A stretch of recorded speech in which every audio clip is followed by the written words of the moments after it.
Boa noite a todos, boa noite a todas. Aqui é o Fábio Campos falando. Nós vamos começar daqui a pouquinho o nosso Hangout. Vamos aguardar só mais alguns minutos para o pessoal ir aos poucos chegando.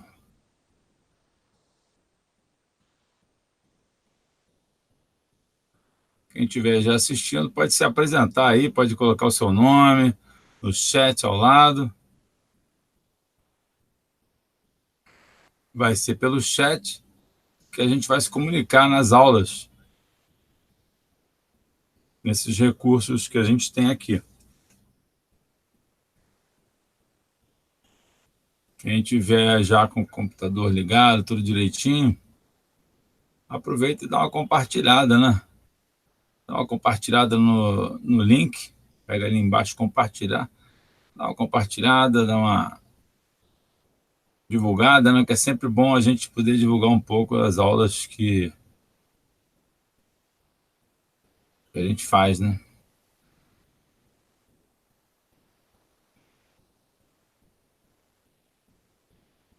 Vamos aguardar mais uns instantes e a gente começa o nosso Hangout. Hoje o tema é um tema que eu selecionei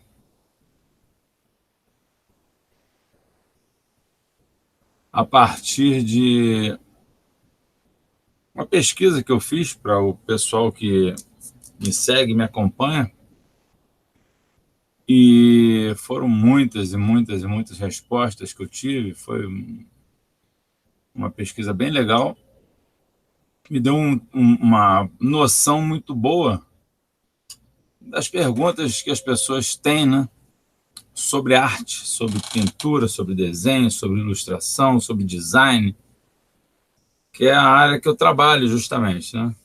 Vou me apresentar daqui a pouquinho, já são 7 horas, 19 horas agora. Vou aos poucos introduzindo aí a temática. E vai ser, enfim, e essa primeira aula eu pensei justamente porque é uma aula que me soou bastante importante falar sobre isso, né? Era uma pergunta que algumas pessoas fizeram, não foi somente uma pessoa que fez, teve mais gente que fez essa pergunta com outras de várias maneiras, né? Mas teve bastante gente que ficou curioso de saber como criar um desenho, né? Como eu posso criar meu desenho? Como é que eu começo? Como é que eu faço? Né? E eu achei que esse era o primeiro passo, né? O primeiro passo que a gente tem é como é que eu faço para fazer um desenho, gente? Né? Aquela pergunta básica, né? Alguns outros passos a gente vai ver no decorrer da aula que são fundamentais e eu vou me guiar por eles já para as próximas aulas, né? Mas vamos aos poucos. Essa aula é a aula número 1. Quem tiver aí online, dá um alô aí do ladinho, dá? Faz um... Olha aí, já temos aí Maria Helena. Já deu o oi dela. Vamos deixar aí nosso comentário para quem nunca fez um Hangout, se comunica aí, é só escrever do lado assim, tem ali o bate-papo. Olha aí. Paulo César Rabiscos também, boa noite, é isso aí, galera. Primeira aula, primeiro passo aí para a gente começar, para quem quiser, né, começar a desenhar, quem quiser começar a fazer suas experiências em casa. Vânia, tudo bem, Vânia? Boa noite, tudo bem?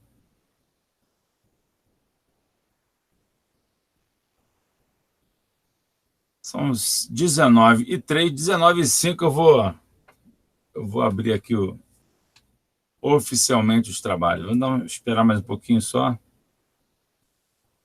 Já temos umas pessoas assistindo, legal. Vamos em frente.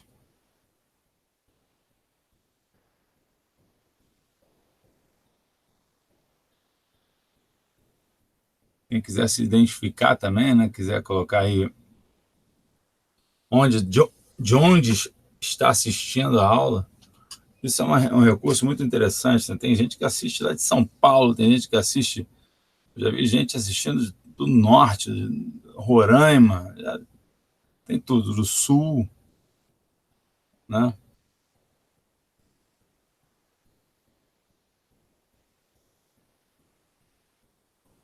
Beleza, são 19h04. Vou começar aqui a preparar a minha...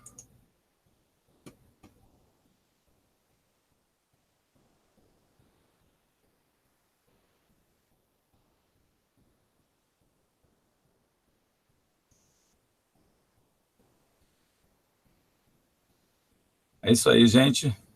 Estamos aqui no Cafofo, como eu gosto de falar, no meu Cafofo. E olha aí, Maria Helena é de Sorocaba. Legal, Maria Helena, eu conheço Maria Helena. Tem algumas pessoas conhecidas aqui no nosso chat. Então, 19 horas, vai fazer 19h05 daqui a pouco. Vânia, também de São Paulo. Olha aí, Vânia. Tudo bom? Fim do ano estou aí em São Paulo, no evento que vai ter aí. Eu vou participar. Todo fim de ano eu vou para aí. Legal. Rabiscos. Rabiscos é de onde, Rabiscos? De onde você é?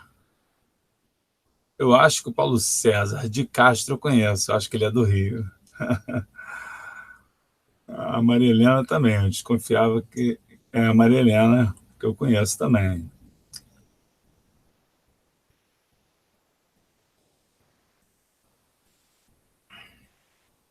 Vamos lá. Bom, eu sou o Fábio. Para quem não me conhece, sou o Fábio Campos. Sou professor há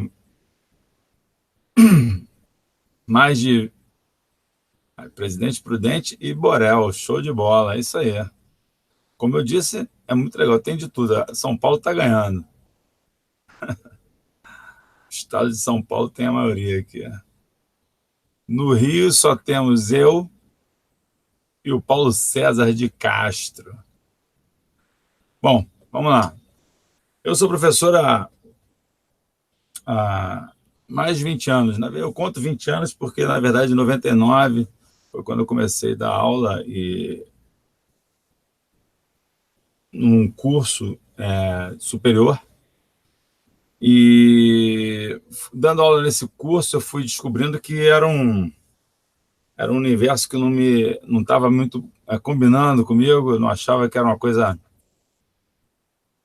Muita gente fingia que ensinava, muita gente fingia que aprendia, e os diplomas eram produzidos em larga escala. Era um curso bom, tá? Mas ele, infelizmente, tinha esse lado. E eu acho que isso, de uma certa maneira, tem em muitos lugares. Depois de dar aula durante 10 anos, eu resolvi mudar um pouco esse caminho aí. Passei a dar aula por conta própria. E daí, para ter o site Mundo do Desenho, que é um site onde eu produzo muitos conteúdos, e também ter contato online com muitos alunos, né, a partir daí, e perceber que existe uma demanda, muita gente querendo saber sobre arte, de várias faixas etárias, diversos lugares, né? Com isso, eu achei que seria interessante fazer uma pesquisa, e é por isso que eu estou aqui. A partir dessa pesquisa, eu descobri muitas perguntas que eu vou responder. Eu vou responder cada pergunta numa aula, né? Vou fazer uma sequência de aulas boa. São mais de 200 perguntas. Eu espero que eu consiga ir até o fim. Acho que vou. Vamos em frente, né? É isso aí.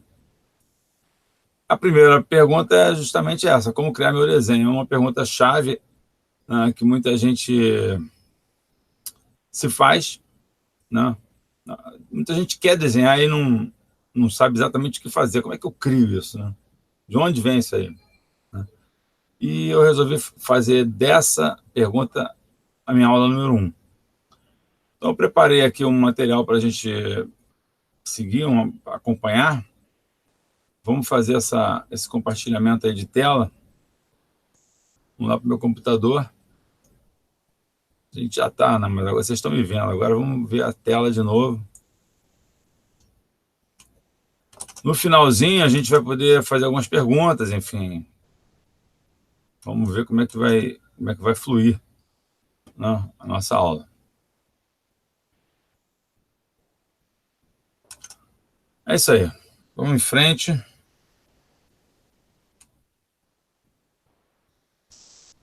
Já me apresentei, então, né? Como é que eu divido, assim, eu vou dividir essa aula. Vou dividir em duas faixas, né? Duas categorias, melhor dizendo. Tem a categoria das pessoas que são iniciantes, né? Que ou são iniciantes porque estão começando agora, ou porque já desenharam em algum momento da vida, talvez há 20. Muita gente tem a minha idade, né? Eu tenho 53 anos ou mais, e desenhou há 30 anos atrás, 40 anos atrás. Tem gente que desenhou há 50, eu já tive alunos de 80 anos de idade. E é como se estivesse iniciando de novo, né? Começar de novo aquela história. Então, eu vou dividir essa aula para as pessoas, ela é principalmente para essas pessoas que são iniciantes. E a gente pode dividir também em experientes, pessoas que são experientes, né? E aí a aula não é exatamente para quem é experiente, mas é a partir das práticas de pessoas, de artistas experientes, que a gente vai poder se referenciar, buscar uma referência, né? Então nós vamos analisar como funciona o processo, né, de criação, né, de um desenho ou de uma obra de arte, como for. Eu vou expandir um pouco essa pergunta. Como criar meu desenho vai virar como criar meu desenho, como criar meu quadro, minha tela, minha pintura. Eu estou expandindo, na verdade, um pouco isso aí. E como é que funciona isso para uma pessoa que já tem essa experiência, essa prática? Uma característica fundamental do ser humano, né, é a linguagem, né? E a arte está toda estruturada nessa característica. Toda e qualquer forma de expressão artística, na verdade, está estruturada em linguagem. Não existe arte sem linguagem, né? É uma característica humana, né, do ser humano. A gente, lá nos primórdios, há milênios atrás, começou a se comunicar, a trocar informações, começou a pintar, tudo ao mesmo tempo, né? Pinta faz as pinturas rupestres nas paredes da caverna, começa a falar, dá nome às coisas, e, de repente, essas manifestações se estruturam em linguagens. Por exemplo, aí a gente fala também das línguas, né? As linguagens foram se estruturando de tal maneira, localmente, então aí você tem as origens, né, os troncos linguísticos, né, aí você vai chegar, aí, por exemplo, nas línguas atuais, né, português, inglês, etc., né? Você se comunica, literalmente se comunica, vocês estão me entendendo, eu falando em português. Se eu estivesse falando em chinês aqui, provavelmente ninguém ia estar entendendo. E como eu não falo chinês, não faz parte da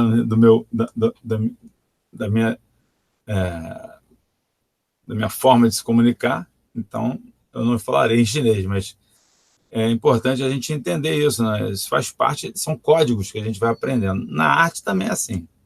Outro código, juridiquês, né? Você chega e conversa com um advogado, né? Você entra um processo por algum motivo, pequenas causas, o cara vai começar com um monte de data vênia, de outrocínio, de etc. e tal, que nós não vamos entender. Por quê? Porque isso aí faz parte do quê? Do jargão. São jargões profissionais, jargões específicos, né? Em arte também tem isso, em design tem isso, né? Você chega na frente de um leigo e fala que não, essa impressão vai ser CMYK, tem que ser CMYK. A pessoa não vai entender o que é CMYK, né? E aí entre os entendidos daquela determinada área, todo mundo vai saber, né?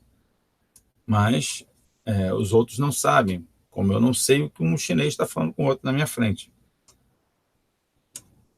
Bom, do mesmo modo, então, acontece isso na arte. Isso aqui, acho que é uma coisa importante que a gente tenha essa noção. Isso é muito importante mesmo. Funciona no desenho, funciona na pintura, funciona na música, funciona na poesia, né, em todas as formas de arte.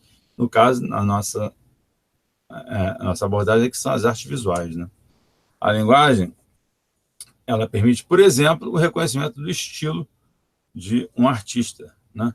Aí a gente vai falando, vai estar começando a especificar bastante assim, o que é o estilo, né? O que define um estilo, né? A linguagem você se comunica, né? Você tem é uma maneira de você se comunicar. E o estilo é uma coisa mais específica, que determina uma individualidade quase do artista, né? São elementos que criam essa identidade do artista. Por exemplo, que artista será que é esse aí? Agora eu vou querer fazer uma pergunta para vocês. Vamos ver quem é que vai saber quem é. Quer dizer, vamos ver em quem está assistindo, quem vai saber reconhecer. Pode digitar aí no chat que artista é esse. Eu vou mostrar uma obra, é uma obra, vamos dizer assim, algumas pessoas conhecem, né, esse trabalho, outros talvez não conheçam. Quem conhece já está mais dentro desse universo artístico, vai ser interessante. Quem não conhece, não tem problema, vai ficar dentro. Essa obra aí, todo mundo sabe de quem é? Faço eu a minha pergunta. Digam se sim ou se não, por favor, ali no chat mesmo.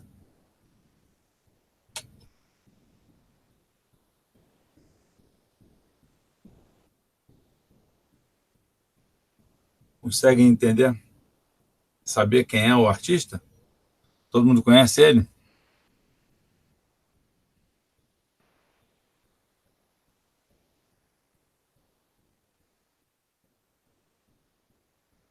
Paulo César não conhece. Vamos ver, alguém aí não conhece mais, ou alguém conhece? É um artista bastante conhecido, hein? Bastante conhecido. Eu peguei um quadro que talvez só quem entendesse, fosse mais da área, talvez reconhecesse. Maria Helena falou que parece Van. Van, terminou Van? Van deve ser Van Gogh, né? Tá falando Van Gogh. Van. Então, Maria Helena falou que parece deve ser Van Gogh, e a Vânia falou Van Gogh. Isso, Van Gogh, né? Isso. Agora, curioso, vamos aproveitar que a gente está aqui nesse diálogo aqui, é um diálogo meio estranho, via chat, eu falo e vocês escrevem. O que te faz parecer Van Gogh? Ou melhor, talvez vocês conheçam já e saibam, mas a Maria Helena falou que parece, então ela não tinha certeza. Por que parece ser Van Gogh? Aproveito para rabiscos também, e o Paulo César, você já, vamos dizer assim, já está reconhecendo a possibilidade de ser Van Gogh? Por que seria Van Gogh? Né? Vamos ver qual é que lógica tem isso. Né? Tem algum elemento específico aí que te causa essa...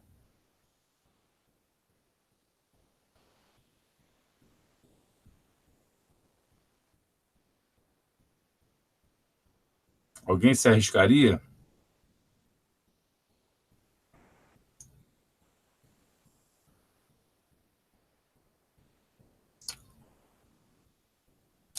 Ninguém se arrisca, né?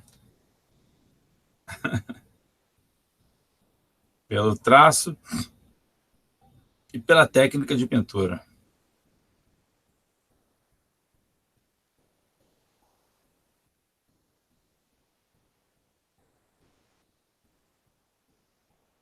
Legal. Traço, técnica de pintura, algo impressionista, mas não é. Eu não entendi muito bem, talvez, tipo assim, parece ser algo impressionista, sem ser. O conjunto em si, as cores e o traçado.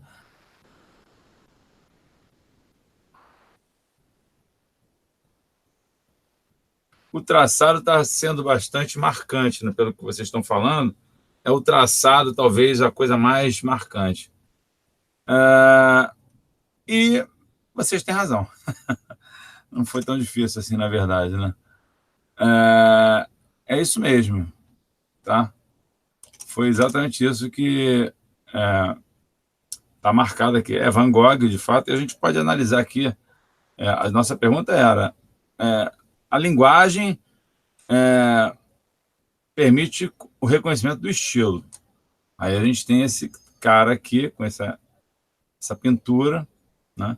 Muita gente falou do traçado, ou seja, das linhas, né? E a gente pode pegar um zoom aqui mais fechado e perceber que, de fato, tem características bem específicas do Van Gogh aí, né? A gente pode observar esses halos concêntricos aqui em volta da lâmpada, né? Dá para perceber bem. Aqui na outra lâmpada também, mesma coisa.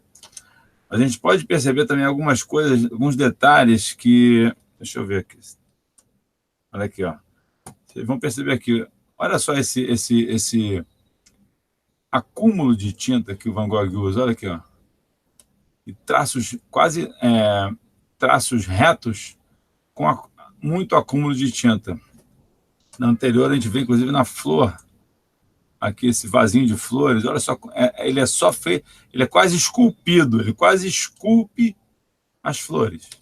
Não sei se dá para perceber. A porta, olha só, massas de tinta aqui. Da mesma forma, o desenho dessa cortina aqui, ela é quase que sólida, né? Ele não se preocupa nesse tipo de detalhamento, ainda que se preocupe com alguns elementos, como a gente vai ver mais à frente.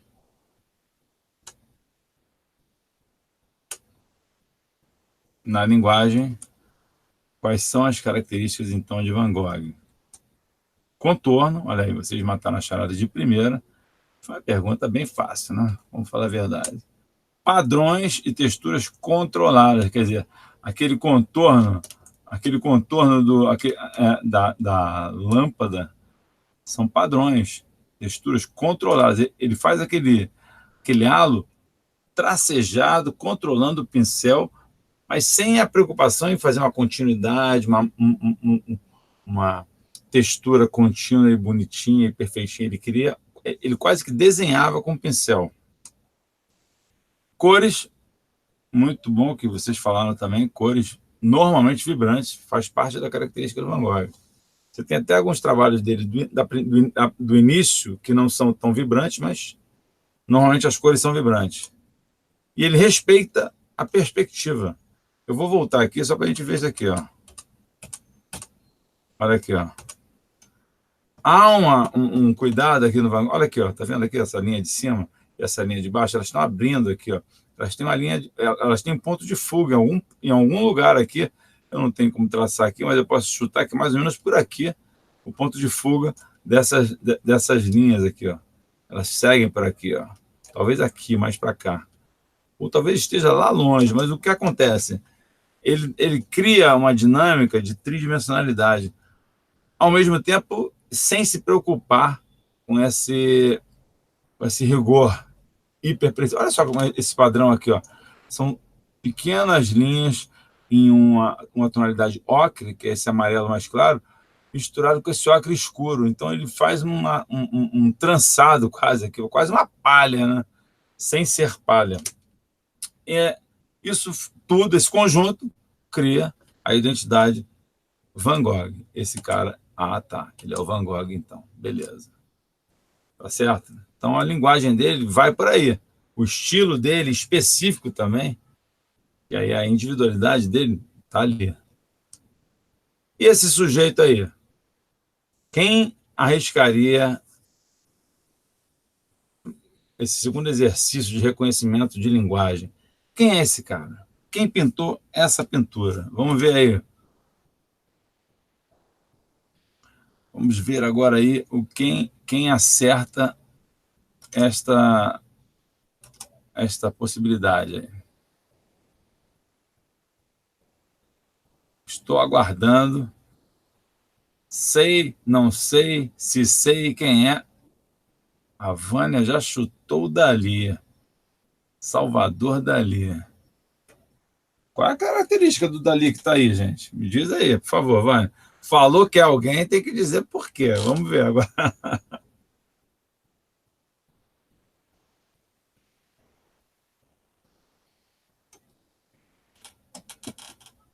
A Marilena tá achando graça, olha aí. E acho que escreveu Dali também. Quais são as características? Me falou que é o Dali, eu quero saber a identidade, qual é afinal de contas, alguma coisa te remeteu ao Dali, ou você já sabia que esse quadro seria do Dali? Ou você é uma especialista em Dali, Vânia Amaral?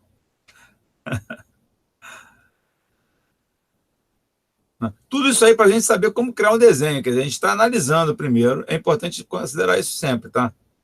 Estamos analisando as obras e os trabalhos, né, e as características, a parte toda de identidade, né? É importante saber como é que os caras fazem para a gente saber fazer. Bom, ninguém se arrisca a dizer quais são as características que teria aqui que corresponderia. Lembrou do quadro do relógio? Por quê? Mas diz aí o que é, qual é o elemento? Descreve qual é o elemento que tem a ver com o quadro do relógio. Chama-se A Persistência da Memória, o nome desse quadro. Você está se referindo. Mas por quê? Me explica aí para mim. Você está rindo, né? Mas diz aí por quê, Marilena. O que tem de quadro do relógio aí, gente? Vou dar um zoom nele aqui. Vamos ver aqui isso aqui, ó. Olha aqui. Onde é que tem quadro do relógio aqui, gente? Me diz aí. Vamos dar uma olhada aqui no. Vocês veem que tem uns rabisquinhos aqui em rosa. É um quadro que você dando zoom, você viu o detalhe até da pincelada. Olha só que interessante. Não é tão aparente quanto a do Van Gogh. Mas olha, se a gente olhar bem, ó, no zoom, no detalhe,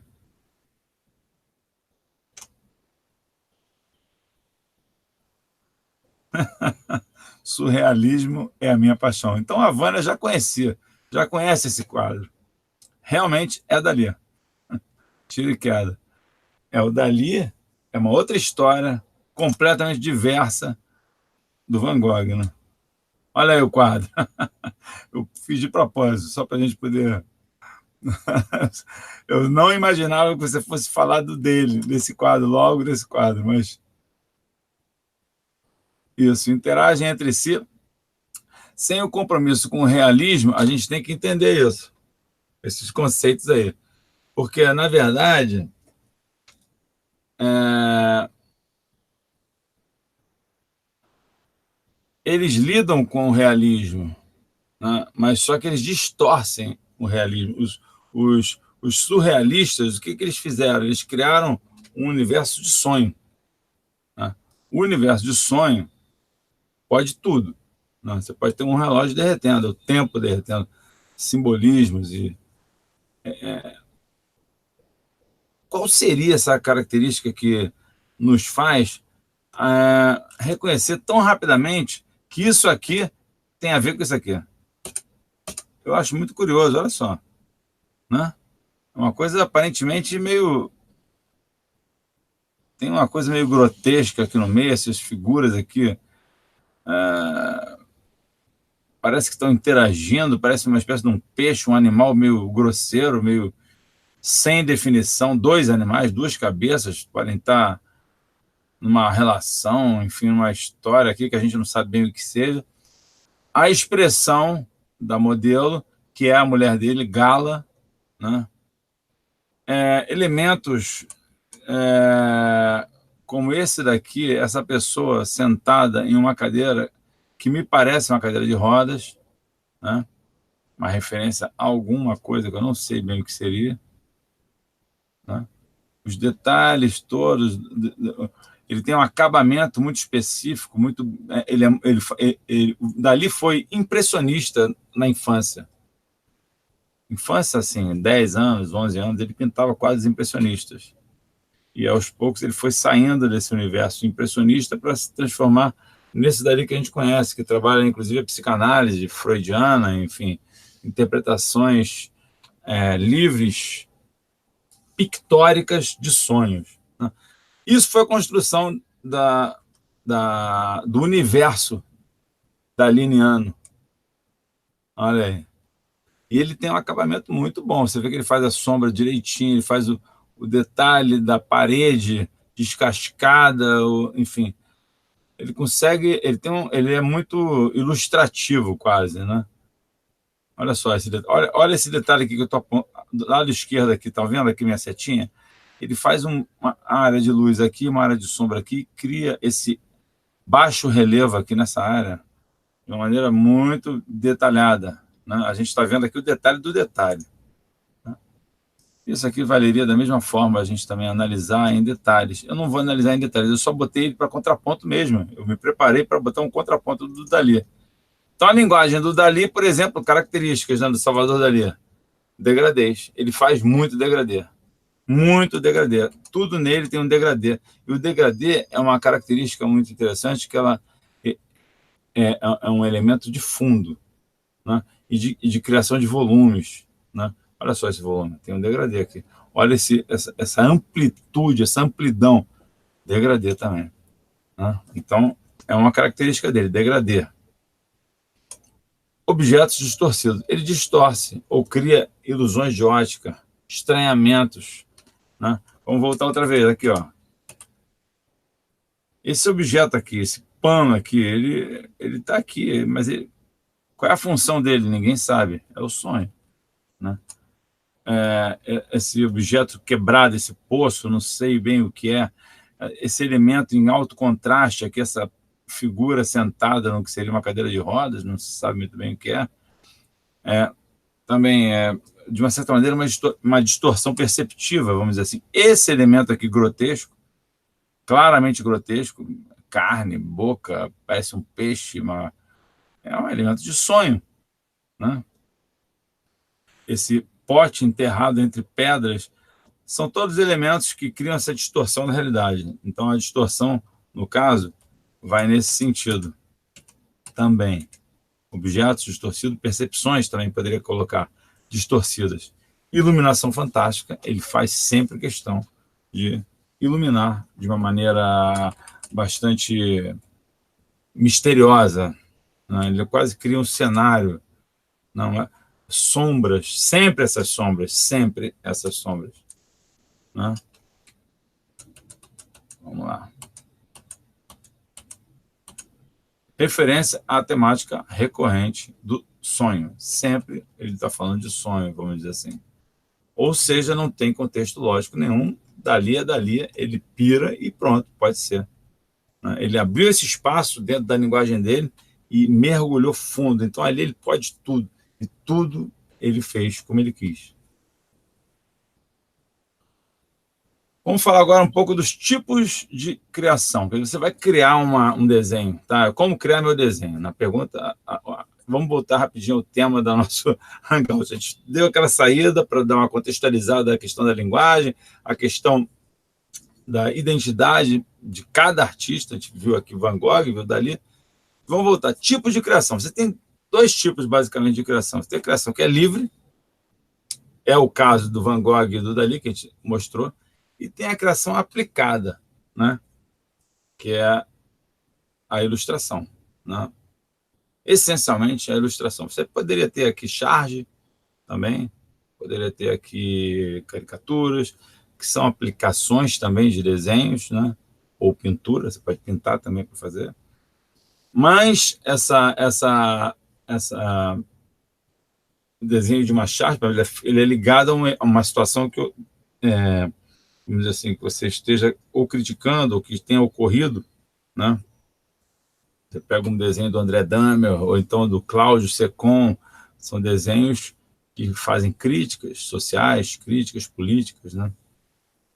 Então, são atreladas a algo externo, né? Ou uma ilustração de uma capa de um livro, por exemplo, é atrelado a um tema, né, externo. Então, você não está tão livre, mas está, você tem a sua liberdade, claro, dentro daquele contorno, daquele desenho possível, né? O livre, não, o tipo de criação, livre. Você tem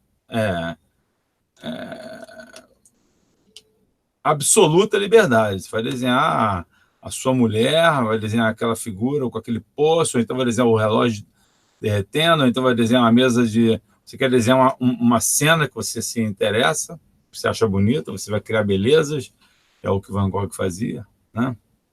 Mas em todas, tanto na aplicada, né, como na livre, você vai poder utilizar uma coisa que é muito importante, que é a pesquisa de referências. Você pode fazer uma pesquisa de referências, por exemplo, como eu desenho um relógio, como é que eu faço um relógio derretido? Primeiro tem que saber fazer um relógio. Como é que eu faço um relógio? Tem que pesquisar um relógio. Eu posso olhar como é que é um relógio. Aí eu vou perceber que o relógio tem um chanfrinho determinado em algum lugar. O ponteiro tem, dependendo do relógio, tem de ponteiro ou digital, se for de ponteiro, como é que é o ponteiro dos minutos em relação ao ponteiro das horas, em relação ao ponteiro dos segundos. Pesquisa de referências. Então, você pode usar isso aqui, tá? Isso ajuda em muito a criar o meu desenho, né? Essa é a nossa meta aqui. O iniciante deve sempre observar o que o experiente faz, o artista experiente. O artista iniciante e o artista experiente. O que o artista experiente faz para trabalhar a sua linguagem? Por exemplo, a questão dos temas, temática. Uma temática recorrente. Carlos Clear foi um artista, já faleceu. Eu tive a sorte, quando comecei a trabalhar em design e em arte, de conhecer o Clear. Conheci um pouco, não muito, mas conheci. A obra dele eu conheci bem, mas ele, pessoalmente, também conheci. A gente levou ele lá para a PUC, onde eu estudei, numa sequência de palestras, e ele falou um pouco sobre o processo criativo dele, né? E muita gente, ele disse, muita gente me critica hoje em dia por eu estar na mesma fase há uns, ele falou, não me lembro quantos anos, mas seria algo em torno de 15, 20 anos. Ele pintava a mesma coisa, ele desenhava e fazia gravura, a mesma coisa, era um tema recorrente. Ele falava, se você faz isso porque você se interessa, porque essa é a sua mensagem a passar, esse é o seu desejo, você está legítimo, a sua intenção é que deve prevalecer. Ele usava o tema recorrente. Qual é o tema que ele fazia? Naturezas mortas. Ele fez isso aqui durante todo o final da vida dele, né? Agora, por que uma pessoa não poderia usar o mesmo tema? Ela pode usar o tema que ela quiser. E ela pode mudar a hora que ela quiser. É livre. Isso é totalmente livre. Então, a gente tem aqui, por exemplo, essa natureza morta, que tem um viés cubista, tem uma coisa de multiplicidade de angulações, de possibilidades em termos de perspectiva, planos. Olha aqui, essa berinjela aqui, né? Um belíssimo trabalho. E gráfico. Não, você vai ver aqui, por exemplo, olha só, isso aqui tudo são cartas, colagens que ele fez. Então ele misturava colagem com gravura, é uma coisa muito interessante. Tudo está dentro da linguagem dele. Olha só essa colagem aqui. Intencionalmente, entre aspas, né, mal colado. Por quê? Porque ele queria isso, ele queria justamente esse volume, né? Aqui tem um fundo que ele traz, né, e que provavelmente, eu não sei se é um fundo colado também. Não consigo reconhecer daqui. Mas você veja, é uma intenção que ele tinha, né? Trabalho belíssimo também. Ele faz o sombreado nessas formas da natureza morta, né? Fica uma coisa assim, ao mesmo tempo que tem volume, tem um chapado, né? É a linguagem do Clear, né? Então, o que acontece? O iniciante deve sempre observar o que o experiente faz para trabalhar sua linguagem. Outra questão, elementos recorrentes. Primeiro, a gente viu o Clear, que é uma temática recorrente. né? Então, o tema que se repete. Agora a gente vai ver elementos. Muitos artistas trabalham também elementos recorrentes. O que seriam esses elementos recorrentes, né? Eu vou dar o exemplo de um artista brasileiro também, que é o Portinari, o Cândido Portinari.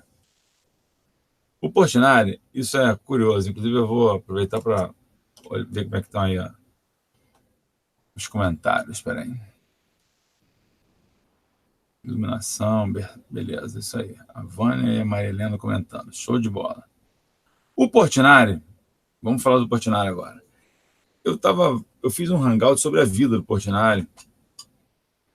E nesse hangout que eu fiz, no meio do hangout eu comecei a perceber que ele tinha um elemento que ele usou durante décadas. Literalmente décadas. Eu ainda não tive oportunidade, eu conheço o filho do Portinari, o professor João Portinari. Eu até tenho essa vontade de fazer essa pergunta, não fiz. O dia que eu fizer, eu vou avisar. Porque eu sei que ele saberá me responder. Tinha um elemento recorrente, e eu posso interpretar, tá? O que seria isso, né? Que é uma maleta que ele usava em muitos quadros. A gente tem um quadro que uma composição, etc., né? Muito lindo em termos de cromaticidade, em termos de escolhas de contrastes. Também tem essa coisa do fundo, percebe que tem uma coisa que também dali tinha de fundo, de esse sombreado aqui que indica um certo momento do dia e tudo. Mas, de repente, você olha aqui, tem uma pequena valise, um baúzinho que ele chama. Falei, cara, o que esse baúzinho está fazendo aqui? A primeira vez que eu vi, eu fiquei assim um pouco impressionado. Falei, não estou entendendo. Interessante, pode ser que tenha a ver com quadro se chama As Meninas, pode ser que tenha alguma coisa a ver com brinquedos das meninas, uma coisa assim que estejam carregando, não sei. Eu fui olhar outra vez num outro desenho, estava aqui, ó, isso aqui é um desenho, um croquis, ó, você vê que é um estudo dele, bastante, até um pouco duro até, mas um estudo. De repente, está aqui o baúzinho também, um baú. Falei, gente, que elemento é esse? São elementos organizadores. Aqui. Mesma coisa, um estudo também. Hiper rascunho, croquis mesmo. Você vê que ele fez rápido isso aqui. E ele insistiu e colocou. Olha aqui. O baú aqui. Né? Quer dizer, isso aqui é um estudo para um painel, né? Ele depois dedicou para o Pondé, com um abraço Portinari, mas é um detalhe, esboço, ele escreve aqui esboço, né? Primeira missa, esboço da primeira missa, né? Esse quadro foi pintado depois, ele fez esse esboço. E aqui no meio do esboço está aqui o baú. Eu nem conferi depois se a primeira missa tem esse baú, mas ele se utiliza do baú. Olha aqui ele faz explicitamente um baú e um saco. Enfim, isso aqui, eu sei que isso é um saco, porque o título indica isso. E o baúzinho, e aqui é o baúzinho azul, porque tem uma hora que ele começa a fazer o baú azul. Né? Olha aqui, ó. Baú azul aqui. Uma composição muito parecida com aquela primeira. Né? E aqui está o baúzinho. Então é um elemento que ele repete. Olha aí. Mulher, menino e um homem morto. É o nome desse quadro. Está aqui o baúzinho, azul, nesse caso. Ele também usa muito a moringa, mas o baú é uma forma muito peculiar. E o que esse baú está fazendo aí? Né? Tem explicação? Não tem. Talvez Portinari tivesse. Tem uma simbologia? Tem. Qual é? Não sei. Mas eu percebo que tem. É muito interessante, eu considero bastante curioso até. Faz parte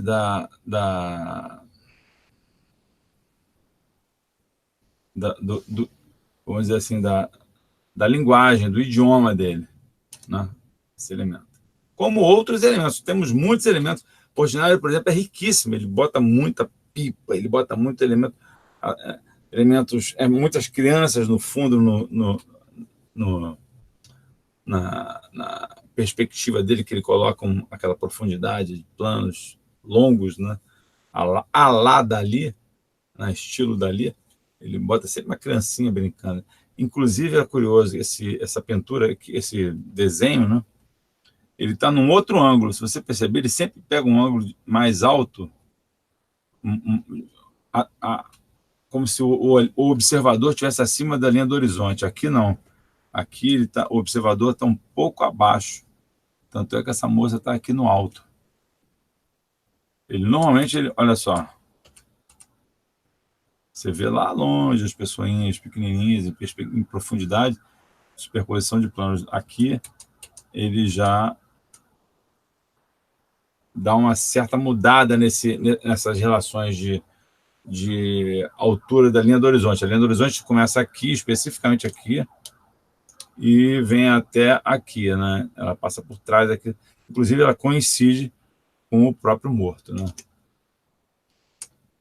E aqui, pasmem, numa capa de um livro da Alcídio Jurandir, Três Casas e um Rio, um romance, o que eles usam? Eles usam o próprio baúzinho entreaberto, quer dizer, a Portinari fez o baúzinho aqui entreaberto para ilustrar a capa da Alcídio Jurandir.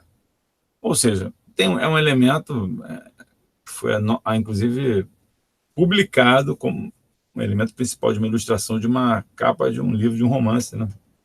A gente pode ver que não é à toa. E as pessoas, de maneira geral, não só Portinari, outros artistas também usam elementos como referências. Eu, por exemplo, nos meus trabalhos, uso muito a coisa arquitetônica. Eu gosto muito de botar sempre uma casa ou uma igreja, uma referência dessas. Eu sempre trabalho assim. É muito comum, né? Principalmente foi muito comum numa fase minha, onde eu fazia muito desenho relacionado a uma determinada temática também, como o Scliar fazia as naturezas mortas, eu também tinha uma temática que era relacionada com a minha experiência em Minas Gerais. E nessa temática eu tinha um casario que era recorrente. Bom, e aqui no caso o elemento é o baúzinho que eu separei propositalmente. O iniciante deve sempre observar que o artista experiente faz. Vamos ler isso aí direito. O artista iniciante, né? Deve sempre observar o que o artista experiente faz para trabalhar sua linguagem. Elementos recorrentes existem em todos os artistas. Da Vinci, por exemplo, se você fizer uma análise dos rostos que Da Vinci pintou, todos são quase de uma mesma pessoa, né? A maneira também de trabalhar o rosto, o trabalho, a configuração do rosto, né? Aquela bochechinha, aquele jeito de desenhar da Mona Lisa, está na Virgem dos Rochedos, está em outros quadros de Da Vinci. Botticelli, idem, também, mesma coisa. Se for ver os quadros de Botticelli, você vai perceber isso. Pablo Picasso também. Dê uma observada na recorrência desses elementos, recorrência de tratamento, tá? Observemos agora a variação de elementos recorrentes em seu traço. Então, agora a gente falou da temática, depois a gente falou dos elementos, literalmente, os elementos, lembra do baúzinho, do Portinari. E agora a gente vai falar do traço em si, em seu tratamento gráfico, nas suas formas. A gente vai pegar o trabalho do meu mestre, o Urian Gria de Souza, como ele trabalha, por exemplo, a transparência. Vamos ver aqui, ó. Aqui a gente tem um quadro que trata, é uma pintura em tela, que trata do tema Oxóssi. E aí a gente consegue até ver, né, onde é que tem as figuras. Ó, Oxóssi, a gente está vendo aqui, eu delineei por cima para a gente poder dar uma destacada e perceber que, ó, sem o delineio, com o delineio, e aí a gente percebe bem, ó, como ele faz uma transparência É muito sutil isso. O Urian sempre trabalhou com essa sutileza, com mistério, na verdade. Mais do que sutileza, é mistério. Certo?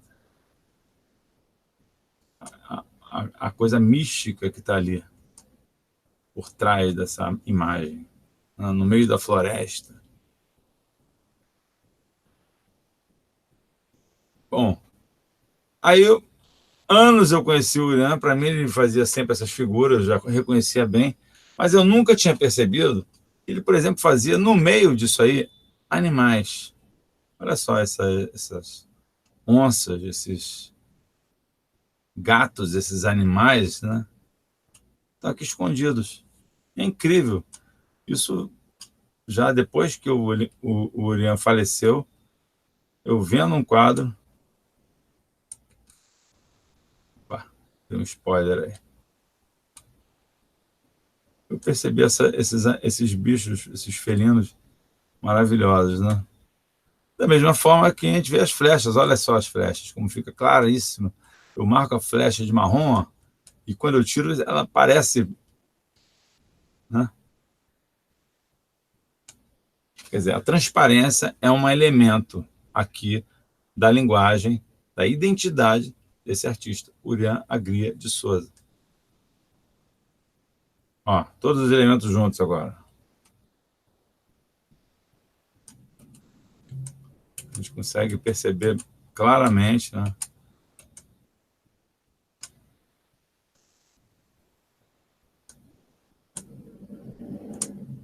Agora a gente vai ver mais alguns elementos formais também. A gente já viu a transparência, mas tem alguns outros elementos também presentes que está embutido um pouco na transparência, mas também tem a ver com a forma, propriamente dito.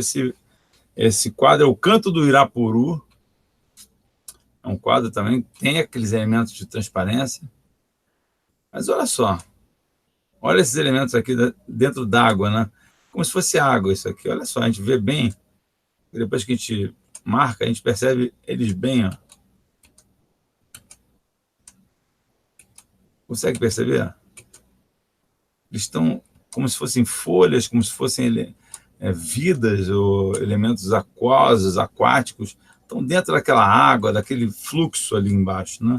Eu chamo de água, eu vejo água aí. Pode ser que vocês vejam até outras coisas, eu acho que não. Acho que são águas, são peixes, são elementos. Observando o canto do Irapuru. Olha quem está observando. Você vê ali uma cabecinha deitada? Olha aqui, vou apontar com o mouse, ó. Cabeça, nariz, boca, queixo, deitado. Observando o quê? O canto. De quem? Do Irapuru.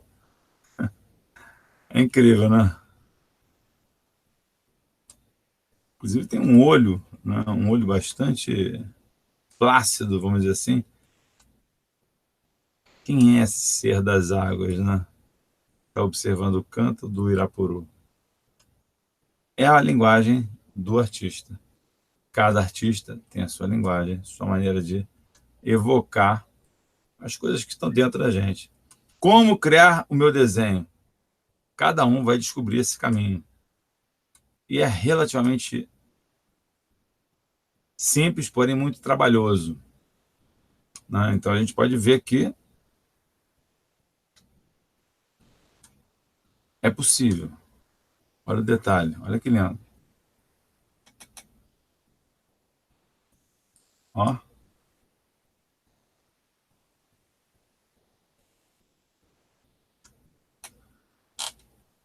E finalmente, o Irapuru, né? Eu destaquei o Irapuru porque é ele, né? Que a gente vê bem, mas ele é um ser complexo. Inclusive, meu destaque ele poderia ser feito de várias maneiras, né? Se você perceber, a asa do Irapuru ela vem até aqui, mas ela continua o movimento aqui, olha só. Ele integra por essas ondulações aqui, né? Então, essa é a linguagem do Urian, tá? No desenho ou na pintura livre, o desenvolvimento da linguagem é livre. Cada um vai usar com liberdade, como quiser. e escolher o seu caminho. Vai desenvolver o seu caminho. No desenho aplicado, a ilustração, principalmente, pode-se ter uma adaptação de acordo com o tema a ser abordado. Tá? Você pode ter que adaptar, né? Você não tema. Né? Muitas vezes é uma definição mais editorial. Vou chamar aquele artista para ilustrar isso, porque acho que a ilustração dele se adapta melhor a este livro. Tá? Mas você, como ilustrador, você pode tentar adaptar um pouco Você sempre vai adaptar, né? Quando você vai fazer uma ilustração. Né? Mas ainda assim, você vai ter estilo, vai ter linguagem. Não tem jeito. Você nunca vai parecer um ilustrador que vai ter 10 linguagens. Nunca. Você vai ter a sua linguagem. Né? Ainda assim, você tem peculiaridades pertencentes ao traço de cada artista, do seu traço, do seu eu artístico. Né? Sempre você vai ter isso. Estilo, sempre. Mas, Fábio, objetivamente, o que eu faço para criar o meu desenho? A pergunta que não quer calar. Antes eu vou dar uma olhada, ver como é que estão aí as perguntas. Alguém tem alguma dúvida? Está tudo certo? Objetivamente, o que é que eu faço? Porque, tudo bem, a gente já viu um pouco sobre linguagem, a gente já viu um pouco sobre identidade, como é que isso se dá, né? A partir de escolha temática, escolha elementos vão surgir na minha liberdade, né? A partir de características formais específicas, como as formas do Urã, a transparência do Urã. Por exemplo, peguei o Urã, poderia pegar o próprio Dalí, eu poderia pegar um Monet, por exemplo, poderia pegar Giotto, sei lá. Né? O que eu faço, Fábio? Objetivamente, o que eu faço? Inicialmente, você deve trabalhar croquis, estudar o todo. A gente tem que pegar o todo e rascunhar. É croquis. Olha Portinari. A gente está pegando um desenho complexo, é claro, bem complexo, do Portinari. Ele inclusive, aproveito para lembrar aqui, ele fez uma marcação da perspectiva aqui. Olha só como é que ele fez essa marcação. Não, com isso, ele se organiza. Está vendo essas linhas aqui? Ó? Tem um ponto de fuga aqui, onde está meu mouse aqui. Ó.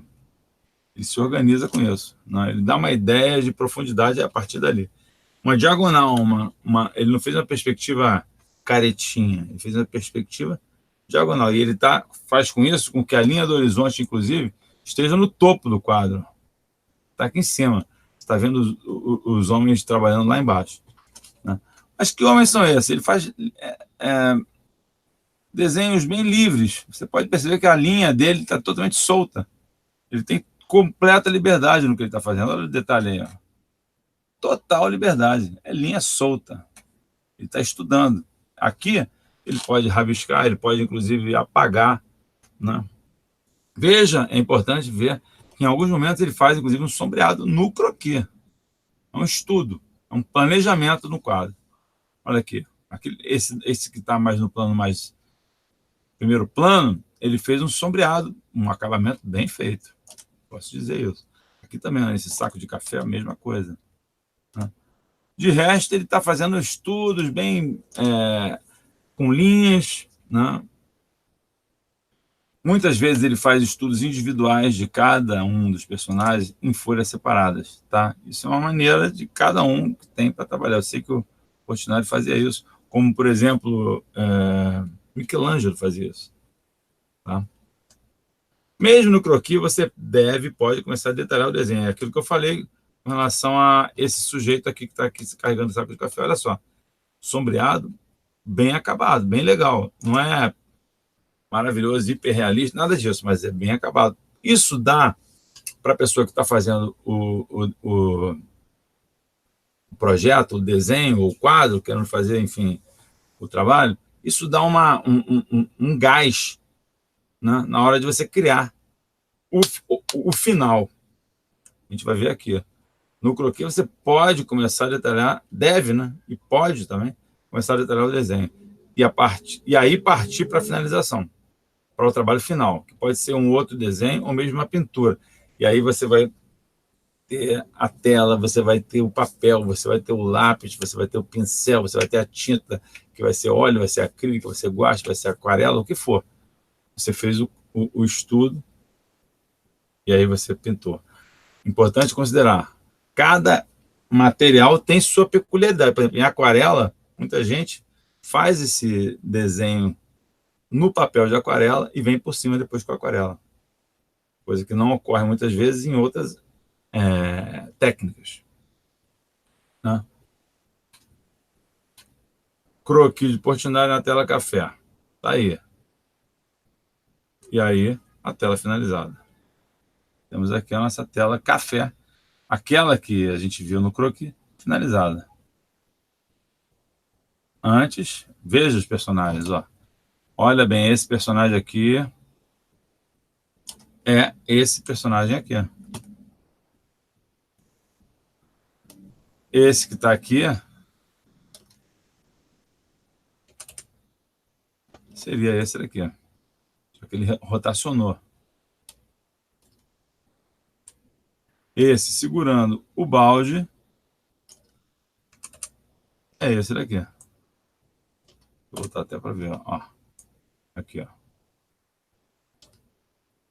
Ele respeita, vamos dizer assim, as estruturas, a composição.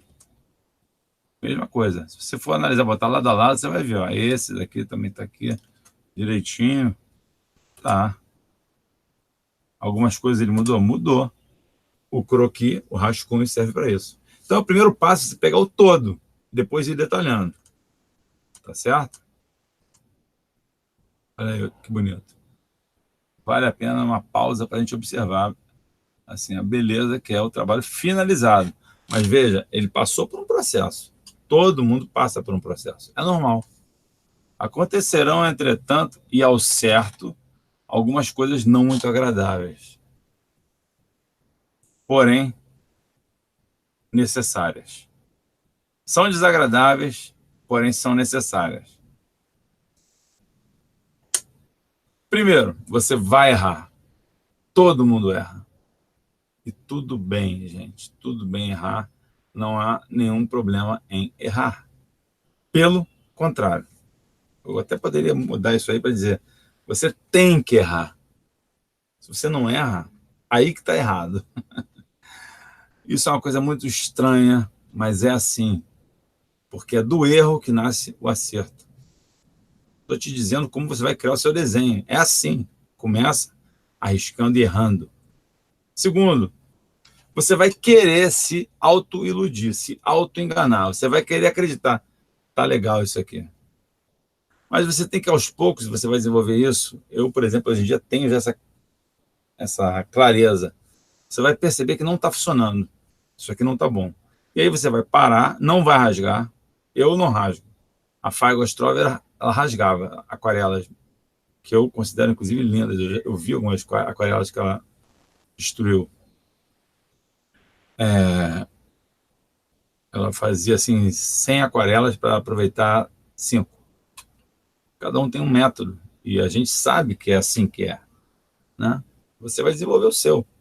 Mas certas coisas são comuns. Você vai querer se auto-iludir no início, se auto-enganar. Não, tá legal isso aqui. Você está fazendo uma ilustração. Vou ver se cola. Tá errado. Se você tem alguma dúvida sobre aquele trabalho, não toque ele para frente. Guarde ele, use como referência, desenhe outro. Isso é ótimo. Isso é fundamental. Isso é necessário. Né? Para você chegar a um trabalho bom. Uma hora você vai saber que chegou ao bom termo. Finalmente, você vai precisar usar um elemento fundamental do desenho e a arte. Tem um elemento que, quando você está fazendo um trabalho de arte, você tem que usar.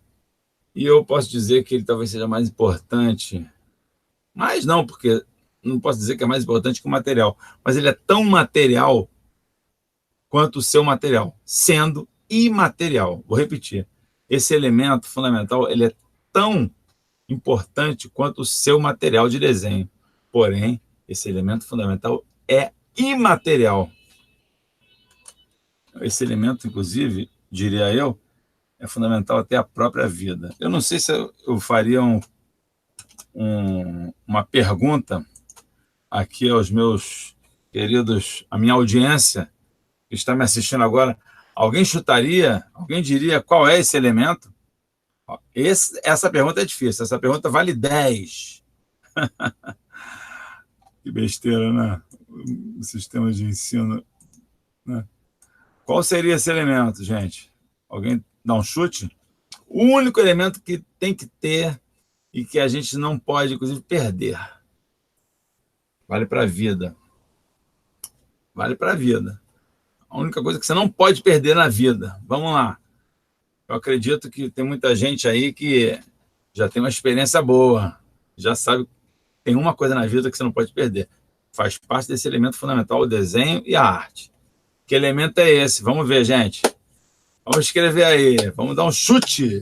Vamos dar um chute bonito.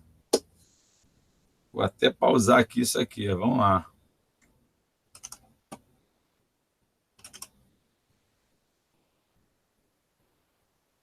Força de vontade, será, minha gente? Força de vontade é importante, mas não é esse, não é força de vontade, não é. Não é esse elemento. Vamos lá, hein? Esse é difícil, hein, Vânia?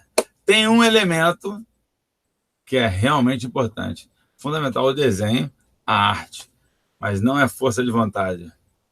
Persistência também não. É importante. Tem que ter. Sem persistência não vai a lugar nenhum. Sem força de vontade também não vai. Mas tem uma coisa que é antes disso.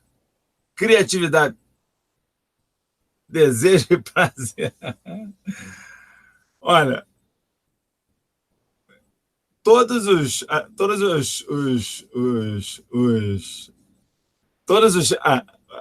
as respostas são boas, mas não é esse elemento, não é. Força de vontade é importante, sem força de vontade você não chega a lugar nenhum. Não, persistência também. Criatividade, você pode desenvolver, tá? Eu acredito realmente no desenvolvimento da criatividade. Acho que a gente, com o processo, você vai ficando mais e mais criativo. Quanto mais você faz, mais criatividade você fica. É retroalimentação, sem dúvida. Mas não é a criatividade. Não. A criatividade é inerente ao processo. O desejo e o prazer são coisas fundamentais. Realmente, eu posso colocar que desejo e prazer seriam elementos também muito importantes. Sem eles, você também não vai a lugar nenhum, né? Mas, objetivamente, ali no processo, quase que tecnicamente, eu posso dizer até, não são o desejo e o prazer. Muitas vezes você está fazendo um trabalho, você nem está com tanto prazer. Um trabalho de ilustração, por exemplo. Você tem prazer, mas às vezes você não está inspirado. Você não pode querer ser... É aquela história da transpiração, né, que é meio um clichê, mas é verdade. Você tem que sentar e fazer, né? E esse processo demanda o quê? Demanda esse elemento que eu estou demorando para falar, mas vou falar logo. Pode deixar, fica tranquilo que eu treino. Vou responder ainda o treino. Treino é o processo. Tá? Vou mostrar para vocês qual é o elemento, então, logo, porque eu não gosto de ficar encebando muito, não. Vamos lá. Ok. Esse é o elemento. Sem esse elemento, não tem saída.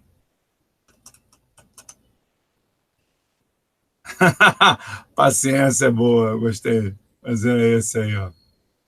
Sem esse elemento, não tem saída. Não tem jeito. É necessário o tempo para a gente poder trabalhar. Olha o que eu estava falando antes. Primeiro elemento, você vai errar. São necessárias, são as coisas não muito agradáveis, né? Mas necessárias. Você vai errar, você vai querer se autoiludir e você vai precisar de uma coisa que você vai lutar. Você vai dizer para você que você não tem esse tempo, mas você precisa dele. Não tem jeito. Arte e tempo são colados. Então vamos ao processo, passo a passo, para o seu, literalmente, primeiro desenho ou primeira pintura.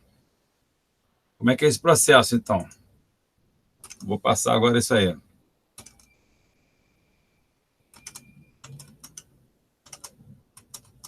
Só me acertar aqui, que às vezes dá uma... Pronto.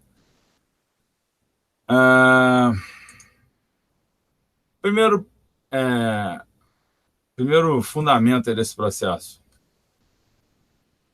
desse passo a passo, né? Escolha seu material base. Você tem que ter um material. Isso é fundamental. Você tem que ter uma temática. Também é fundamental. E começar imediatamente. Não tem outro caminho. Você tem que ter material, tem que ter o tema e começar. Essa tríade aí, ela é fundamental. Você sem material você não consegue. Sem um tema você não sabe o que fazer. E sem começar você não faz, né? Ah, mas isso aí é uma coisa que eu já sabia. Sim. Você tem 3 barreiras também, ou limitações possíveis, quando você tem essa questão da material base, da temática base e do início. Primeira barreira é de ordem técnica, o material. Ah, eu não sei qual é o material. Ah, eu não tenho material. Ah, eu só tenho aqui essa caneta Bic. Ou eu tenho muitos materiais e não sei qual escolher. Cada um tem uma desculpa, né? E não estou dizendo que a desculpa está errada, não. Às vezes a pessoa tem dificuldade mesmo, não tem clareza quanto a isso. A segunda é de ordem criativa ou processual. A escolha da temática. Ah, mas eu não sei se eu faço um retrato, eu não sei se eu pego a paisagem, ah, eu gosto de desenho abstrato. Não, talvez figurativo. Não, eu gosto, não sei. E a outra barreira é de ordem psicológica. Começar. Vamos começar? Vamos começar. Está na hora. Ah, mas quanto... Eu não sei que horas, aí entra o tempo, percebe? Essas coisas estão todas encaixadas, umas e prontas para te dizer assim, não vai dar ainda. São 3 barreiras ou limitações possíveis. A gente tem que superar isso para poder criar o desenho. Como criar o meu desenho? Está escrito ali em cima. Como criar o meu desenho? Você tem 3 barreiras, você tem que saltar sobre elas. Tecnicamente, é o material. Criativa ou processual é a escolha da temática. O que você vai pintar? O que você vai desenhar? O que você vai fazer? E a outra, psicológica. Fazer. Importante, um aviso. As próximas aulas, já vou começar a falar um pouco sobre as próximas aulas, serão exatamente sobre essas barreiras. Eu vou falar delas. Porque são elas que te impedem, te criam desculpas no avanço em artes, no seu desenvolvimento artístico. Ah, não sei, tudo cheio de não sei. Então eu vou explicar como você vai fazer essas escolhas. É fundamental isso. Sem isso, você não sai do lugar. Ainda assim, eu vou te dar um caminho das pedras, aqui mesmo e agora, para você não ficar parado, não ficar parada nessa semana. Então, vamos embora. Não pode ficar parado. O material base ele pode variar muito. E o domínio e tipo de tratamento estético poderá também variar. Deverá variar. Então, o que significa? Eu começo a desenhar com, vamos dizer, pastel oleoso. Vamos supor. Desenhar com pastel oleoso. E aí o pastel, eu trabalho ele de um jeito determinado. Aos poucos eu vou melhorando meu domínio do pastel. Vai mudando o tratamento estético do pastel. Então o material base, aí eu mudo. Vou fazer outra coisa, vou testar aquarela. Aquarela é completamente diferente do pastel, por exemplo. Ainda que existam pastéis aquarelados, por incrível que pareça. Então você tem uma gama de materiais possíveis e tem que trabalhar esse material. Como vai fazer essa escolha e como vai trabalhar, eu vou falar na semana que vem. Mas você, se tiver algum material, como eu falei, uma bique aí, você já pode começar. Ou seja, cada pessoa trabalha com um material, tendo mais prazer, olha aí, o Paulo César falou do prazer, e preferência. É o prazer mesmo. Eu adoro pegar nanquim e pintar. Pô, me dá prazer, eu adoro fazer aguadas de nanquim, usar bico de pena depois por cima, que seca, desenvolver minha técnica. Sensacional. Dá prazer. É um caminho. Pode ser pelo prazer, então. Pelo que você tem ou pelo prazer. Isso, muitas vezes, é isso mesmo. É o prazer que te dá essa preferência. Te leva à utilização de um determinado tipo de material. A temática base pode variar de acordo com o tempo também. É a pesquisa de linguagem. Eu, por exemplo, comecei fazendo... Deixa eu falar como é que eu comecei daqui a pouco. Tá? A verdade é o seguinte, você pode resolver fazer paisagens, das paisagens migrar para um universo de sonho onírico e fantástico, posso dizer assim, com paisagens também fantásticas, a lá surrealismo.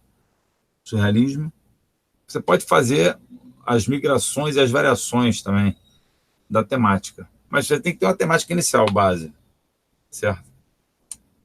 Essa é a dica que eu ia falar, que falei que ia falar depois, tá aí. Você pode se inspirar em um artista que goste mais. Eu me inspirei no Van Gogh, por exemplo. Me inspirei no Van Gogh, foi uma época que eu caí dentro mesmo. Então era de noite, eu ia para os lugares e desenhava os lugares.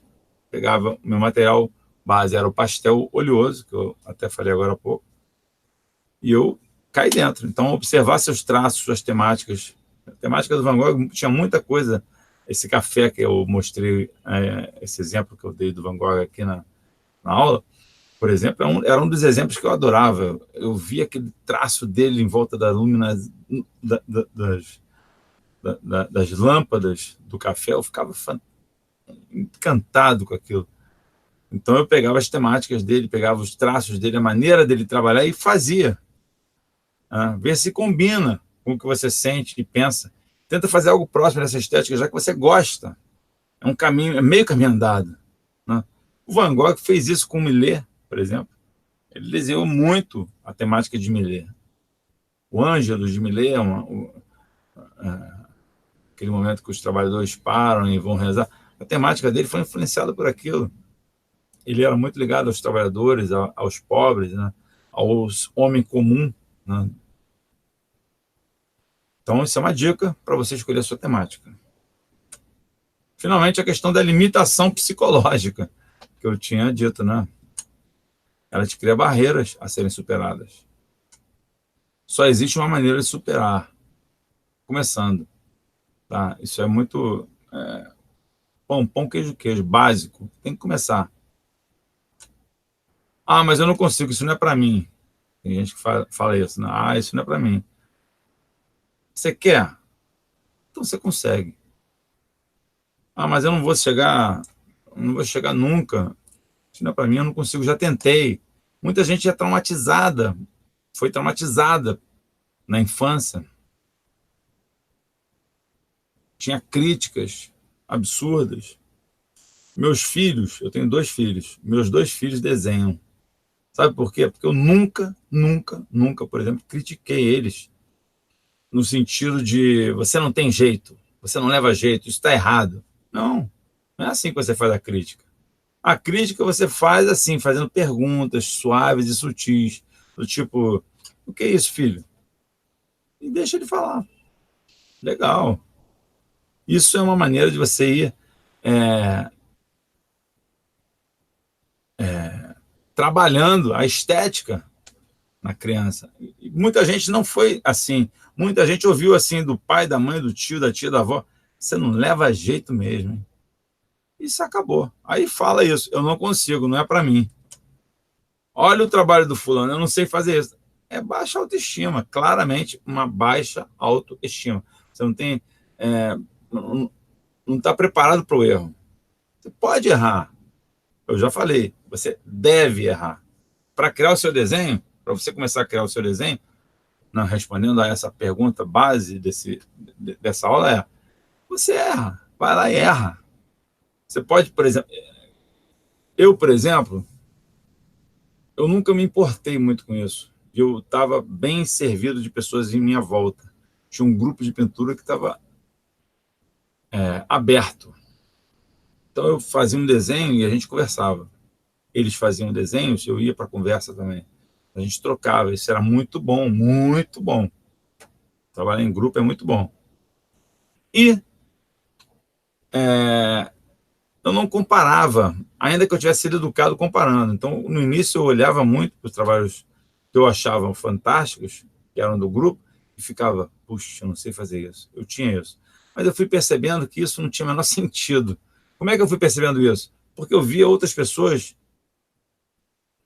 assim, não dando a menor bola para o fato de que eu talvez desenhasse melhor que elas, vamos dizer assim. Não era isso que interessava. Não existe desenhar melhor. Existe sim desenhar diferente. Enquanto a gente não mudar esse paradigma, não mudar essa ideia na nossa cabeça, não existe desenho melhor. Ah, fulano desenha melhor que esse canto. Não existe. Ah, Van Gogh ou Monet? Não existe. Picasso ou Matisse? Não existe. Mondrian ou Kandinsky? Não existe. Não tem melhor. Você pode gostar mais de Kandinsky, e tudo bem. Ah, não, eu prefiro Klimt. Beleza. Adoro Di Cavalcanti mais do que Portinari. Tá bom. É uma questão de gosto, de identidade, em termos de temática, em termos de proposta. Beleza. Agora, você dizer que não sabe fazer isso no trabalho do fulano, porque o fulano é... Você está olhando, às vezes, um viés que...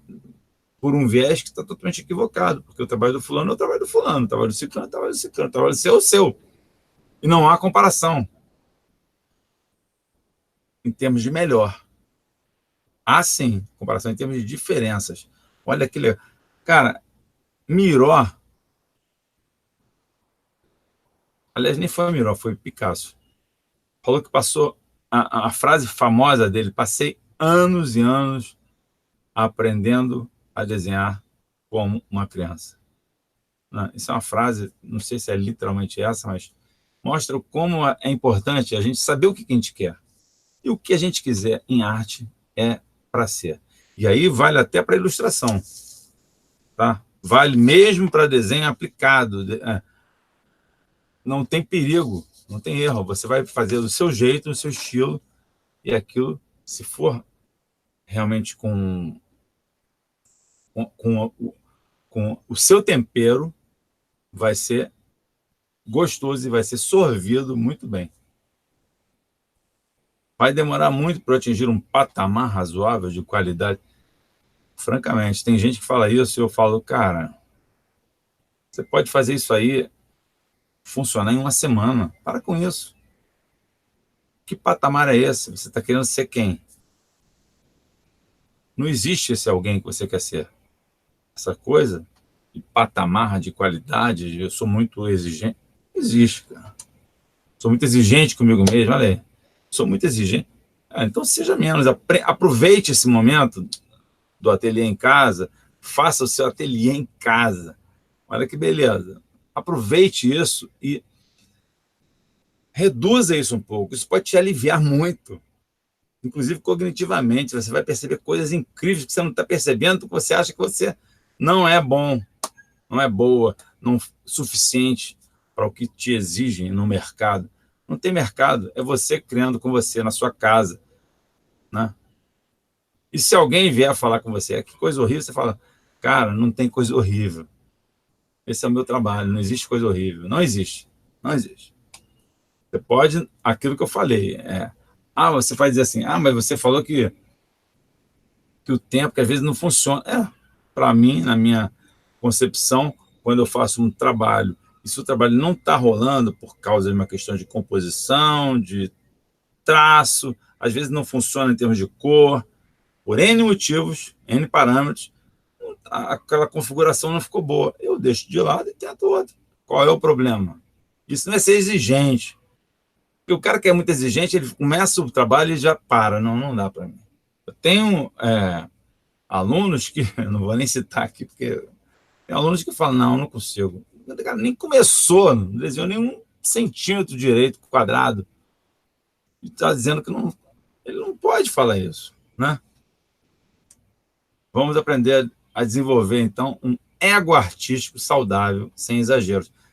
Eu sou eu funciono bem para mim, eu vou fazer o meu trabalho, e meu trabalho é diferente de todos os trabalhos do mundo.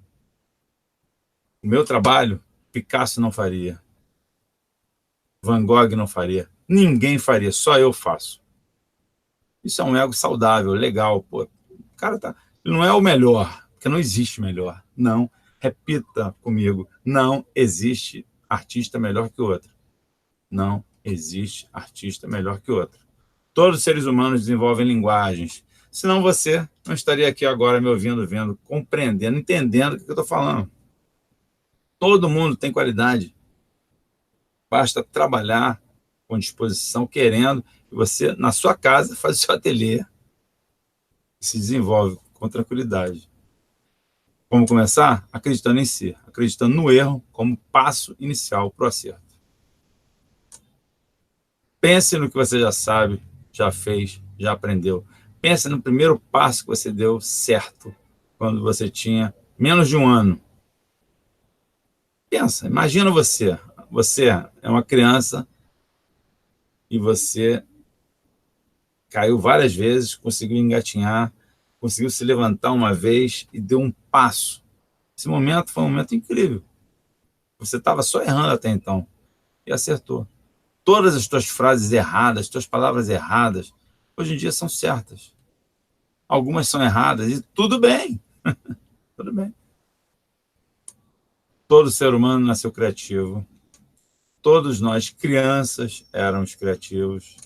Todos nós fomos tolhidos em nossa criatividade, porque o sistema é assim. É do interesse do sistema capitalista ter um artista que vale 1 milhão de euros e um milhão de artistas que não valem nenhum centavo. É do interesse do sistema. A gente não pode se render a isso. A gente tem que ter que... Existe essa maravilha, essa fauna variada de pessoas que podem criar. Todos nós, eu, você, todos que estão aqui na aula, todos que vão assistir depois esse hangout, todos podem trabalhar lindamente com criatividade. Todo ser humano é criativo. Você é como eu sou. Você é como eu sou quando comecei. Como eu era, né? Olha aí a concordância. Viu como a gente pode errar? Você é como eu era quando comecei. Eu não li essa frase. Se eu tivesse lido, revisado, você é como eu era quando comecei. E eu, há 30 anos atrás, eu estava na dúvida se eu conseguia. Eu consegui. Nós somos como Portinari quando começou. Agora eu acertei a concordância. Como Pablo Picasso, como Leonardo da Vinci. Nós somos, todos nós aqui. E o tempo é sempre o nosso tempo. Quem faz o tempo somos nós. Nós temos tempo para crescer em arte. Ah, mas eu tenho pouco tempo, eu já tenho 97 anos. Cara, você tem 1 ano. Vai. 2 anos, 3, 5, vai. Tem 15 anos, vai. Não tem isso. Não tem isso. Você pode estar, poxa, que pena, perdi tanto tempo na minha vida. Cara, não pensa no que você perdeu, pensa no que você vai começar a perder se você continuar assim. O tempo é nosso, a gente que domina esse tempo. A gente pode crescer muito nisso. Então, nós falamos hoje, vamos resumir, começar a chegar no resumo. Vamos ver se alguém tem alguma pergunta. E aí, gente, tudo em cima, tudo bacana. Vamos se manifestar aí, pelo amor de Deus, hein? Toda vez que eu falo aqui, demora uns 10 segundos para chegar aí, onde você está ouvindo. Tem um delay. Então, às vezes dou uma pausinha até para beber uma água. Vamos ver o que vocês estão achando. Tem alguma dúvida? Algum comentário?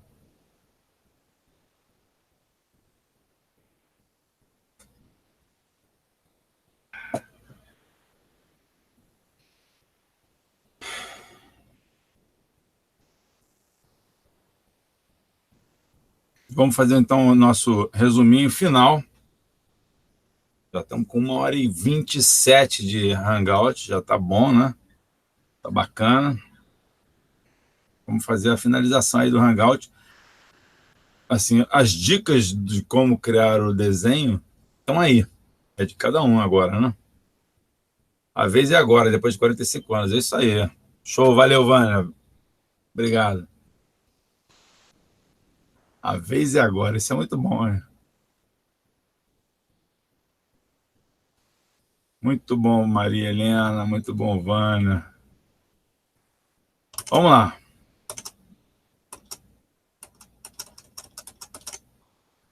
Falamos hoje de linguagem como característica do ser humano, de como devemos observar o artista experiente.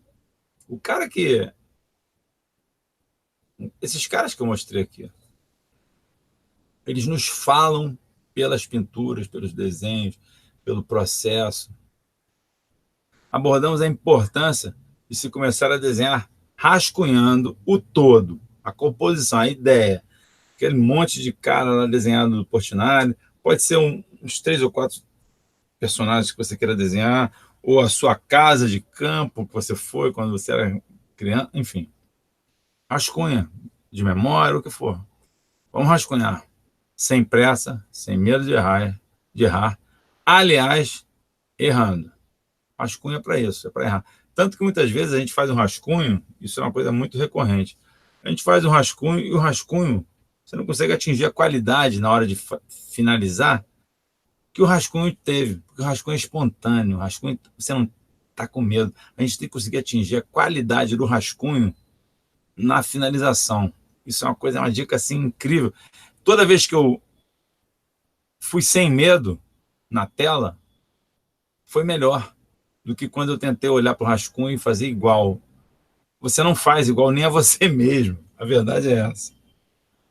Falamos da importância do tempo, né? Como é importante a gente botar o tempo esse tempero aí. Tempo, tempero. Dá para fazer uma letra de música aí. Faça seu desenho, seu estudo, seu croquis. Não queira finalizá-lo de primeiro e rápido, jamais. Durma, acorde, vai trabalhar, estudar, e no dia seguinte vai à praia, se for um fim de semana, ou à piscina, cachoeira, e no dia seguinte olhe para ele de novo. Só no dia seguinte, dá um tempo. Falamos também do passo a passo. Material base, temática base, começar já. Veja e reveja esse vídeo quantas vezes quiser. Ele foi criado para você se inspirar e criar o seu desenho. Esse material aqui é para isso.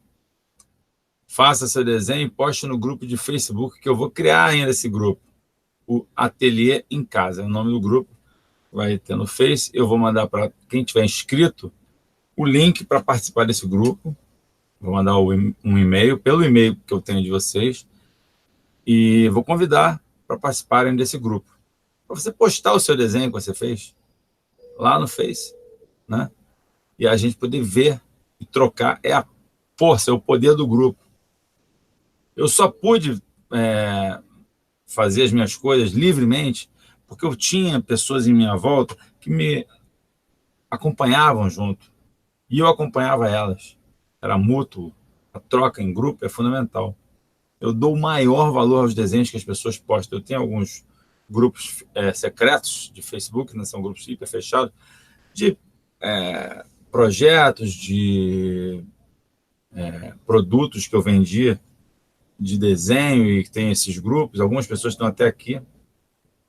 É de um valor inestimável. Não tem como eu explicar só participando de um grupo.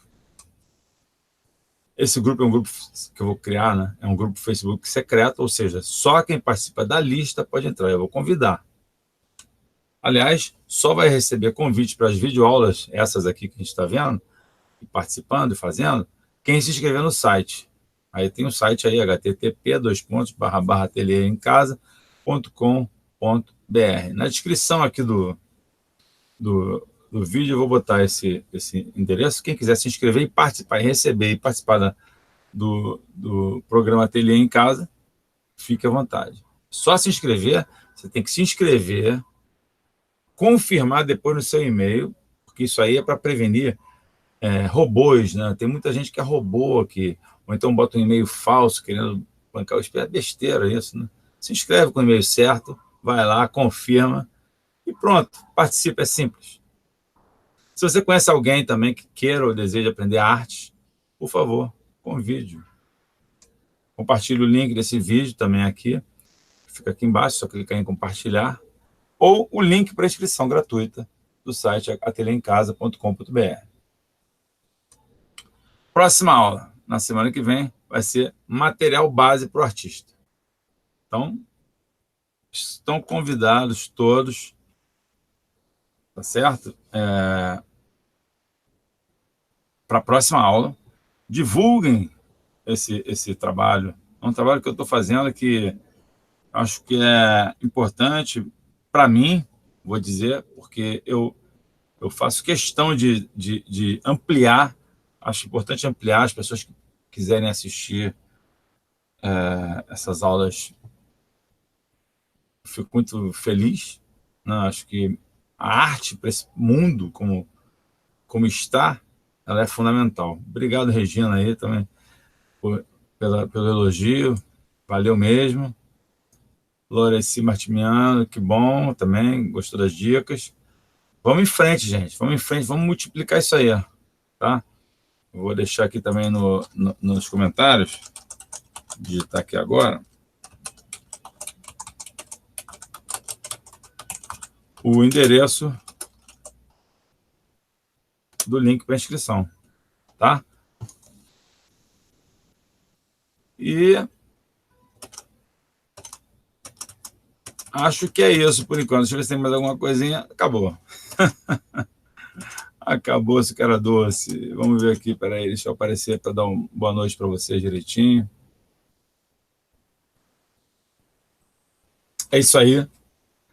Que bom que vocês curtiram. Eu também adorei estar aqui com vocês essa hora, 1h35 aí de conversa, de aula. Preparei a aula com o maior carinho, maior axé, maior astral.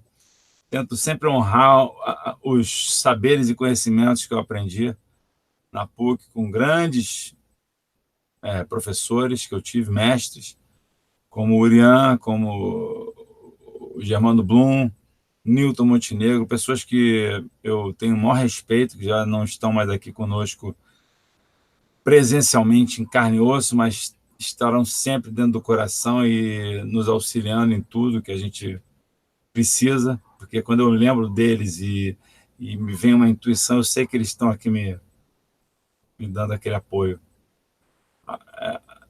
E outros também, como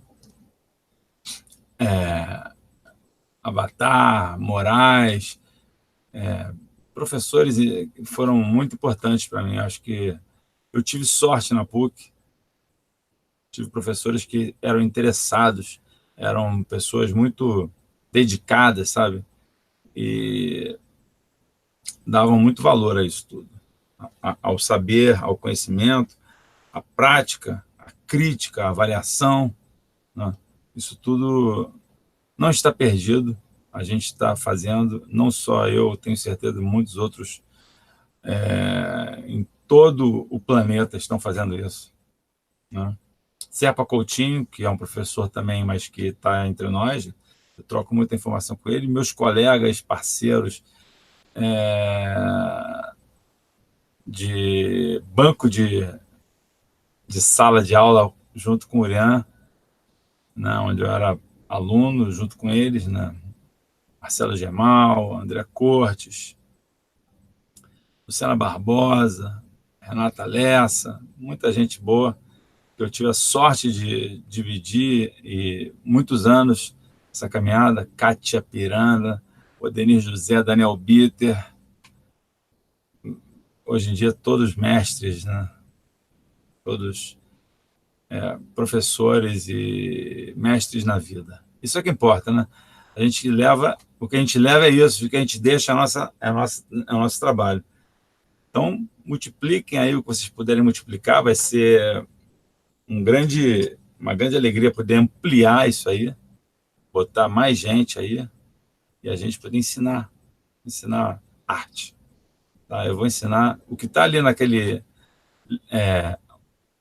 naquela página, Ateliê em Casa, aqueles tópicos, é menos de um quarto do que eu tenho de conteúdos. Como eu falei, são mais de 200 conteúdos que eu vou eu pretendo passar. Eu preciso desse apoio, preciso que vocês multipliquem ao máximo isso aí, me ajudem. E estamos em frente, vamos em frente, que vai ser muito bonito. Esse foi a número 1, esse foi a aula número 1, e haveremos de ir longe. Tá ok? Acho que não tem mais perguntas. Se alguém tiver alguma pergunta, faça a pergunta. Se tiver alguma sugestão, alguma ideia para eu dar aula, algum conteúdo, escreva aí também. Eu estou sempre anotando tudo e aberto, muito aberto aí para ideias, sugestões, críticas, elogios. Já vi que já fui bastante elogiado aqui hoje, já fiquei feliz. É isso aí. Vou aguardar o delay, se alguém tiver alguma coisa a dizer, mas senão a gente vai encerrar. É isso aí. Vamos encerrando então por hoje. Foi muito bom. Nos vemos na próxima quarta-feira, às 19 horas, com a temática do material base. Eu vou divulgar isso aí.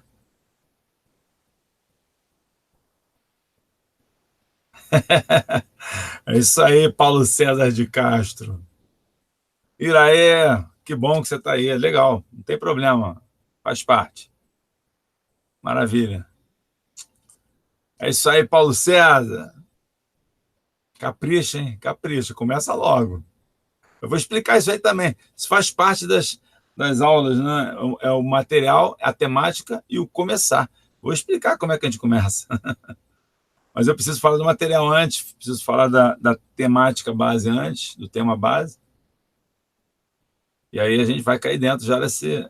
Afinal de contas, é o ateliê em casa. Inclusive, só para lembrar, eu estou transmitindo aqui do meu canal Mundo do Desenho, mas já tem um canal ateliê em casa.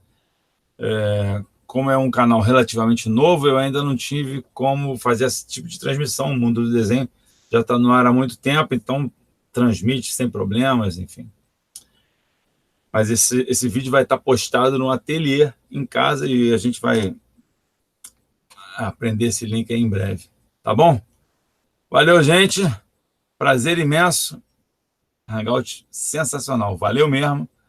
E nos vemos na próxima quarta-feira. Valeu. Tchau, tchau.